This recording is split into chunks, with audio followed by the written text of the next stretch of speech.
여러분 안녕하십니까, 캡틴 JK입니다. 꽤 오랜만에 영상을 업로드하게 됐네요. 어떤 이유로 그런 공백이 있었는지는 영상 후반부에 말씀드리는 걸로 하고, 일단 오늘은 5만 구독자 기념으로 두 번째 Q&A 영상을 준비했습니다. 저에게는 너무나 큰 5만 구독자, 이 자리를 빌어 여러분께 다시 한번 깊이 감사의 말씀드립니다. 고맙습니다. 한 40개에 가까운 질문을 커뮤니티에 남겨주셨네요. 질문이 많은 만큼 오늘은 좀 스피디하게 진행을 한번 해보겠습니다. 그럼 시작합니다.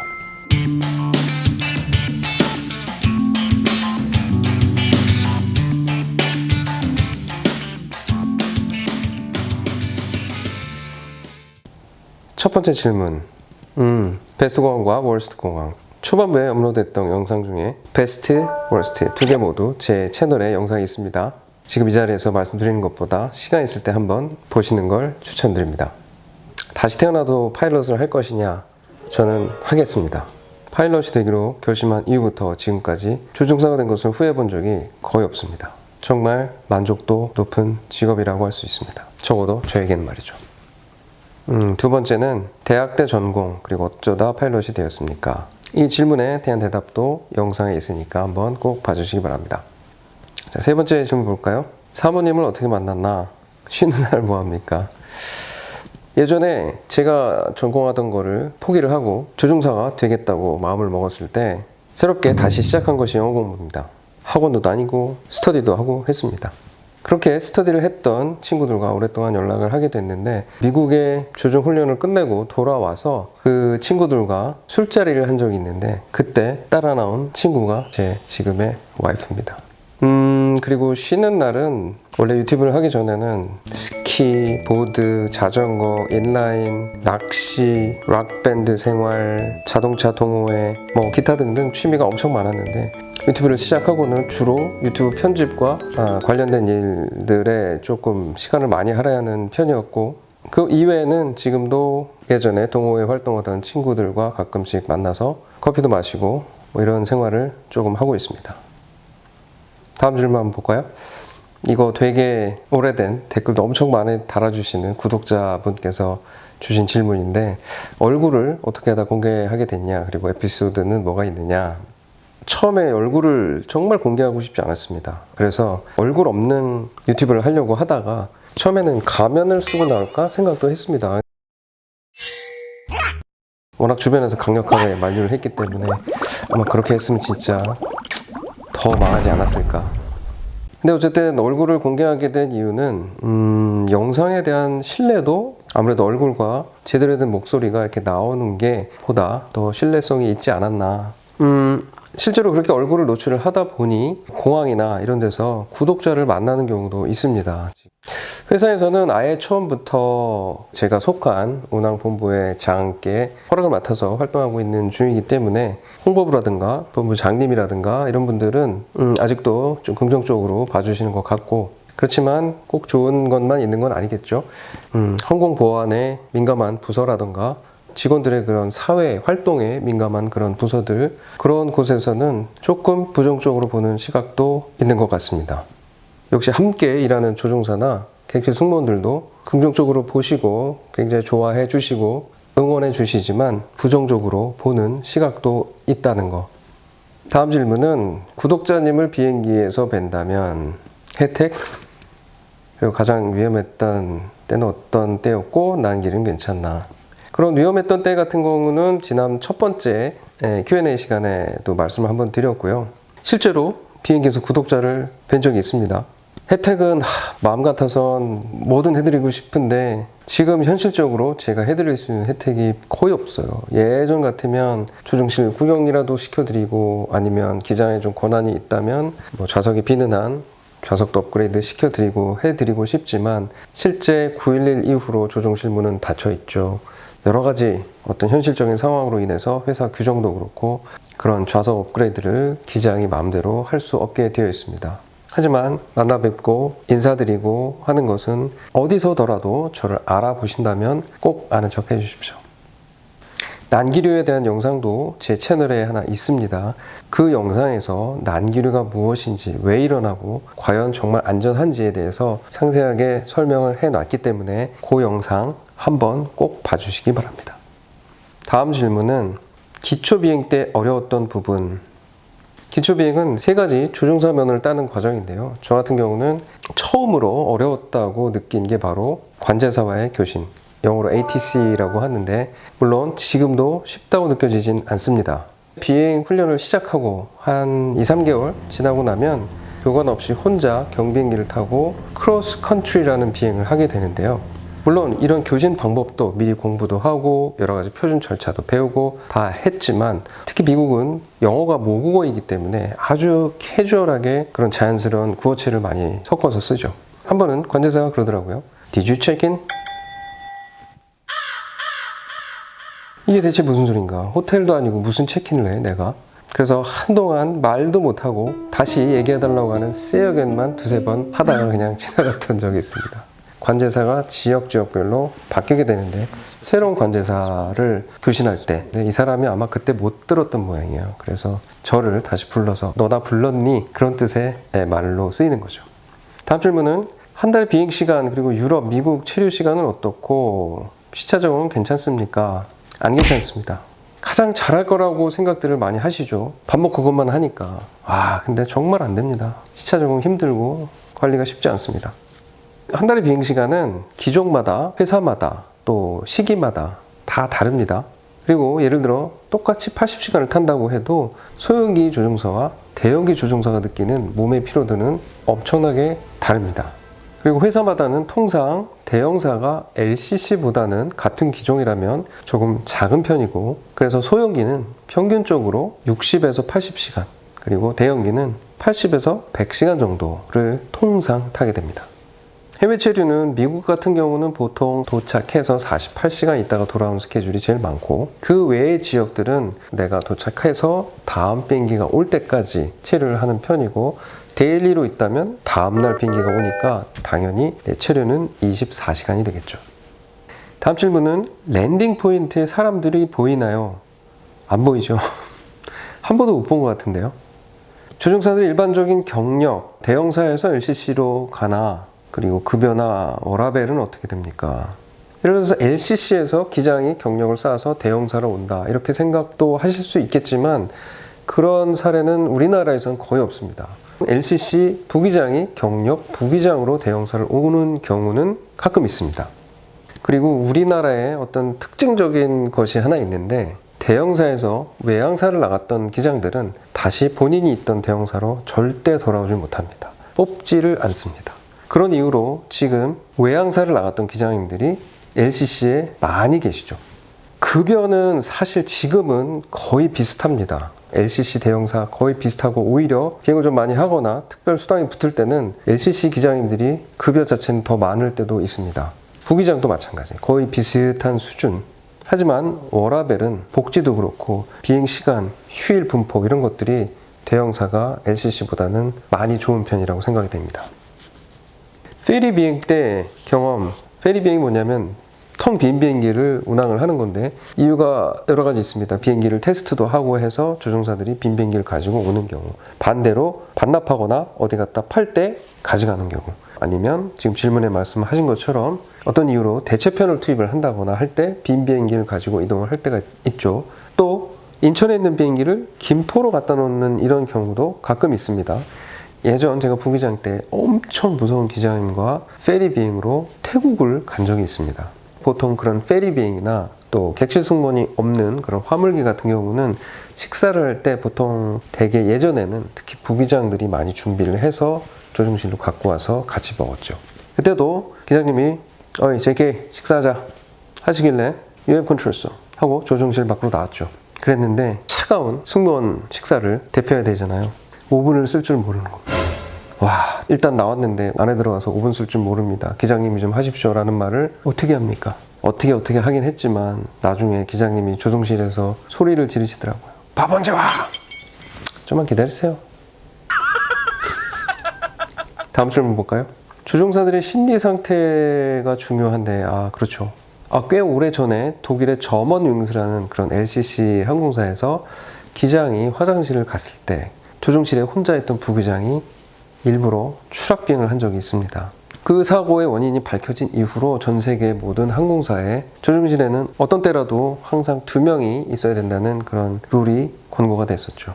아마 몇 해 전 중국 동방항공에서도 비슷한 그런 추락사고가 있었죠. 기억하시는 분들이 있을 겁니다. 아무튼 이렇게 조종사의 심리는 굉장히 중요하죠.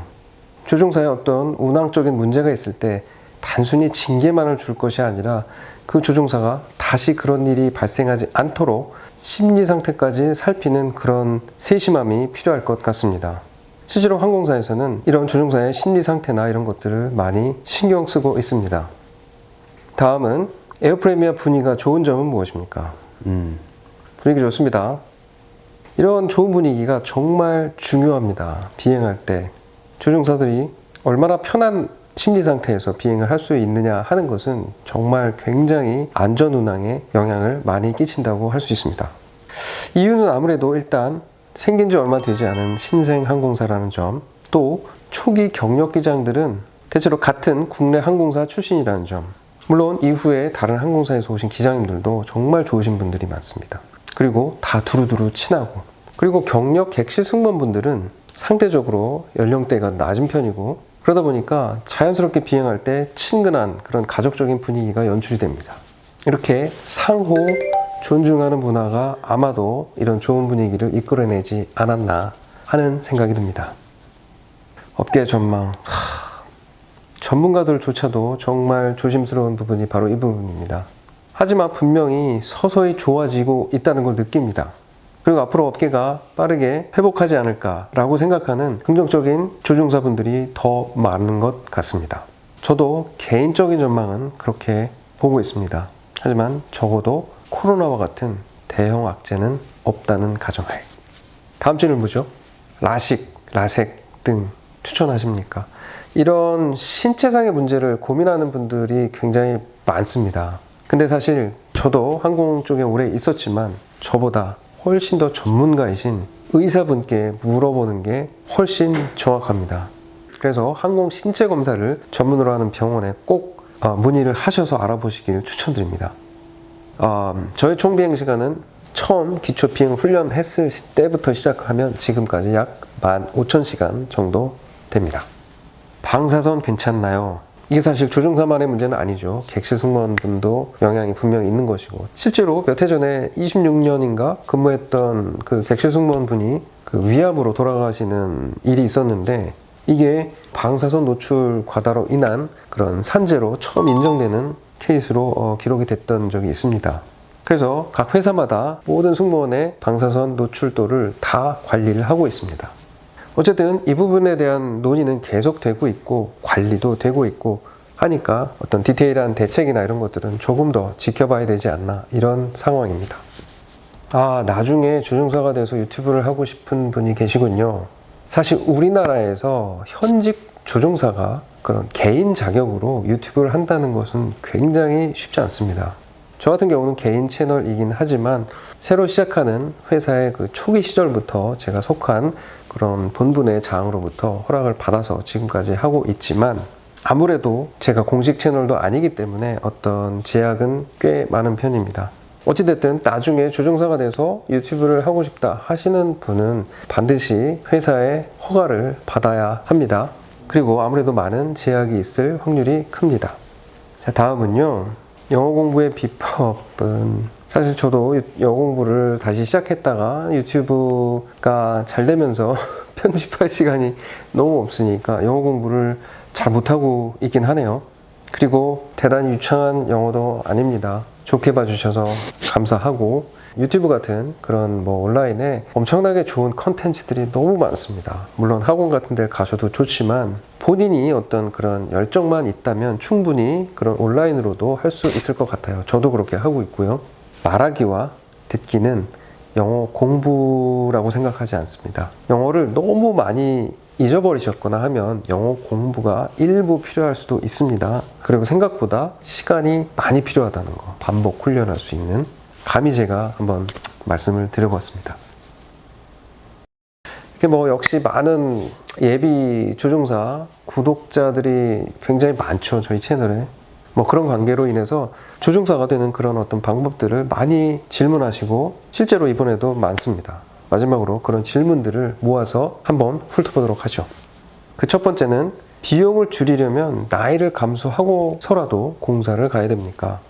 사실 그 예전 같은 항공사의 자체 양성 프로그램이 없다 보니까 비행훈련에 개인이 부담해야 되는 비용이 상당히 크죠. 하지만 이런 비용을 가장 효과적으로 줄일 수 있는 방법은 본인이 열심히 노력해서 짧은 시간에 면허를 딸 수 있는 방법.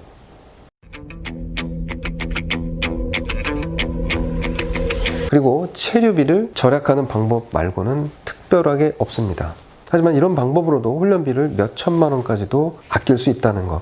그리고 정말 비용 마련이 어렵다면 공군 ROTC를 가시거나 아니면 훈련 비용이 전혀 들지 않는 공군 사관학교에 입학해서 열심히 비행 훈련 하시고 전역 후에 민항으로 넘어오는 방법밖에는 없어 보입니다. 다음 거 보죠. 사설기관에서 하겠다 했는데 그 5,000 구독자 기념을 했던 첫 번째 Q&A 시간에 그렇게 얘기를 한 기억이 있습니다. 내 아이가 조종사를 하겠다면 당신은 어떻게 하겠소? 라는 질문에 그렇게 대답을 했었죠. 제가 그런 얘기를 했던 이유는 아직까지 완벽하게 살아나지는 않았다는 이런 업계 환경 때문이었습니다. 다시 말해 혹시라도 조종사가 되지 못하거나 중간에 생각이 바뀌었을 경우에 뭔가 다른 전공을 가지고 있어야 할 것 같은 생각이 개인적으로는 들었습니다. 그런 이유로 그렇게 말씀드렸고 그런 사설기관으로 가는 것이 더 좋거나 유리해서 그랬던 건 아닙니다. 지금은 아무리 대형사라고 하더라도 아무리 출신이 많은 조종사 집단이라고 해도 그런 파벌 같은 것들은 많이 없어졌습니다. 물론 뭐 보이지 않는 부분에선 있을 수 있죠. 그리고 공부를 얼마나 해야 되냐, 하루에 몇 시간을 해야 되냐, 이거는 공부를 해야 될 때 열심히 하면 됩니다. 그런데 개인적으로 조종사를 목표로 한다고 해서 고등학교 때 조종사에 관련된 서적을 읽는 것은 저는 반대입니다. 미리 준비 크게 의미가 없다고 보여지고요. 나중에 비행을 시작해서 해도 전혀 늦지 않습니다. 다음은 항공운항과의 이점이 과연 있느냐, 어떤 플랜 B적인 측면으로 볼 때 불리하지 않냐. 뭐 그렇습니다. 혹시 나는 플랜 B 따윈 없다, 나는 그냥 무조건 조종사다 라고 생각을 하신다면 얘기가 다릅니다. 아무래도 조금이라도 항공운항과가 유리할 수 있죠. 특히 한서대나 항공대와 같은 그런 항공운항과가 왜 다른 학교들보다 들어가기 어려울까요? 왜 점수가 높을까요? 분명히 이유가 있을 겁니다. 아주 큰 차이는 아니지만 분명히 모든 학교나 모든 사설 비행기관이 같은 합격률을 보이는 건 아닙니다. 다음은 대한항공이나 뭐 아시아나 같은 데 자체 신검이 어떻게 다르고 YP는 군 출신 우대가 있나, 일반 출신과 다르게 정식 부기장이 된다. 대형사들은 뭐 대한항공이나 아시아나 같은 경우는 그런 자체 의료원을 가지고 있죠. 그래서 그 처음에 입사할 때 하는 그런 신체 검사가 조금 다를 수 있습니다. 법적으로 요구하는 그런 아이템들이 있지만 뭐 아무래도 본인들이 좀 더 세세하게 보겠다고 하는 항목들이 있을 수 있죠. 이런 것들이 어떤 것이다 라고 제가 뭐 다 알지도 못하고 그런 거를 사설 검진기관에 문의는 해볼 수 있겠죠. 아마 모르긴 해도 대한항공 의료원을 거치신 그런 분들이 운영하는 그런 검진병원도 분명히 있을 겁니다. 그런 데를 찾아보셔서 대한항공, 아시아나를 꼭 가겠다 생각을 하시면 이런 부분도 한번 체크를 해보시는 게 굉장히 중요하죠. 그리고 제가 알기로는 YP 에어프레미아는 그 아직 뭐 군 출신 우대나 군 출신 전형이 따로 있는 것 같지는 않습니다. 제가 알기로는 그렇습니다. 그리고 군 출신 조종사들만 처음부터 정식 조종사가 된다는 이야기는 뭔가 잘못 전해 들으신 것 같습니다. 군 출신 조종사는 군대의 그 비행 시간의 일부를 인정받아서 경력 부기장으로 입사를 하시는 거고, 신입 부기장들은 그렇지 않기 때문에 기장 승급까지 가는 시간이 서로 다릅니다. 그런 이유는 있지만 군 출신 조종사, 신입 조종사 모두 입사해서 소정의 교육을 마치면 다 정식 조종사로 비행을 합니다. 마지막으로 한번 살펴볼게요. 공사 추천, 그리고 가장 좋은 방법은 무엇인가? 항공 한소 나와도 비행낭인이 되나? 공사 말고 가장 확실한 방법, 고등학생인데 조언을 해주십시오. 가장 많습니다. 이런 질문. 가장 확실하게 조종사가 되는 방법은 정해진 것 없습니다. 아쉽게도. 각자의 상황에 맞는 가장 유리한 방법을 본인이 찾으시는 방법밖에는 없습니다. 비용을 절약한다던가 시간을 줄인다던가 훈련의 기간을 최소화한다던가 또 내가 대형사를 원하는지 내가 LCC를 가고 싶은지 하는 것도 다 사람마다 다릅니다. 그리고 군 출신 과정을 빼더라도 많은 조종사 되는 방법들이 각각 장점과 단점을 명확히 가지고 있습니다. 입사의 확률 하나만을 따져본다면 아마도 공군 ROTC나 공사 출신의 조종사들이 다른 민간 조종사보다 더 높을 겁니다. 하지만 그 입사 확률만 볼 수는 없죠. 군 조종사의 훈련은 민간 조종사의 훈련과는 차원이 다르다고 합니다. 그리고 복무 기간도 엄청 길죠. 그리고 한 가지 더 드리고 싶은 말씀은 현재 혹시 중학생이나 아니면 한두 해라도 수능이 남은 고등학생 분들께 드리고 싶은 이야기입니다. 학업 성적을 올리는데 올인하시기 바랍니다. 여러분들이 고등학교를 졸업하기 전에 조종사가 되는 방법은 없습니다. 지금 현재도 학계 비행하는 신입 조종사들이 공통적으로 말하는 것들이 있습니다. 성적이 좋으면 선택지도 많다. 네, 자 오늘 이렇게 두 번째 Q&A 시간을 진행해 봤습니다. 답변에 만족하시는 분도 계시겠고 그렇지 못한 분들도 계실 텐데요. 또 일부 어떤 질문들은 정확한 답변이 쉽지는 않다는 점 이해해 주시기 바랍니다. 자 그럼 마지막으로 2달여 동안 영상을 올리지 못했던 이유에 대해서 간단히 말씀을 드려볼게요. 지난 한 9월쯤인가 어느 한 출판사에서 책을 내봅시다 라는 제의가 들어왔습니다. 사실 제가 뼛속 깊이 이과생이기도 하고 어려서 그렇게 책을 많이 읽었던 사람도 아닙니다. 그래서 고민이 무척 많았죠. 근데 출판사에서는 그런 점까지도 약간 긍정적으로 보는 것 같더라고요. 독자들이 프로 작가들처럼 그런 멋진 문구들만 원하는 건 아니다. 저처럼 조금 어색하고 거칠더라도 진솔하고 더 흥미있는 이야기를 원하기도 한다. 그래서 어렵사리 책을 쓰기로 했고 막 원고를 넘겨드렸습니다. 내용은 제가 조종사가 되기 이전부터 조종사가 된 이야기들, 아울러 제가 지난 27년 동안 조종사로 비행생활을 하면서 겪었던 많은 이야기들이 담겨 있습니다.